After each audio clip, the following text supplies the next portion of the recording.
Life is full of success and failures தானே. சக்ஸஸ்னா என்ன?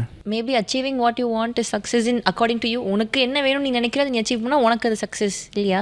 வெற்றின்னு சொல்ல வேண்டிய அவசியம் இல்லை. உங்களுக்கு சாப்பிட சாப்பிட்டீங்க முடிச்சிட்டிங்க, பசி அடங்கிருச்சு, முடிஞ்சு போச்சு, அவ்வளோதான். கொஞ்சம் நம்மளுக்கு ரீச்சில் இல்லாத ஒரு விஷயமா இருக்கலாம் மேபி. உங்களுக்கு ரீச்சில் இல்லாத உலகத்தில் எதுவுமே இல்லை ஏஞ்சல். அப்படி உலகத்தில் ஒரு பொருளுமே கிடையாது. எல்லாமே கை கெட்ட தூரம் தான். டைம் தான் டிஃப்ரென்ஸு. இங்கேருந்து கோயம்பேடு போகிறதுக்கு 1/2 hour, கோயம்புத்தூர் போகிறதுக்கு 12 மணி நேரம். ரீச் பண்ணாமல் இருக்கவே முடியாது. ஸோ அதை ரீச் ஆகிற வரைக்கும் நம்ம ஓடிட்டே இருந்தோம்னா, ரீச் ஆகிற வரைக்குமான டிஸ்டன்ஸை 2 hour, half a day 1 day இருக்கு இல்லையா, அது ஃபுல்லாக டயர்டாகிடும் உங்களுக்கு. ரீச் ஆகும்போது ஹாப்பினஸாக வந்துட்டோம் அப்படின்னு ஹாப்பியாகிடுவீங்க. இந்த போகிற பயணம்லாம் வேஸ்ட் ஆகிரும். அங்கே போய் தொட்டுட்டு வரோன்றது ஒரு தேவைப்படுது.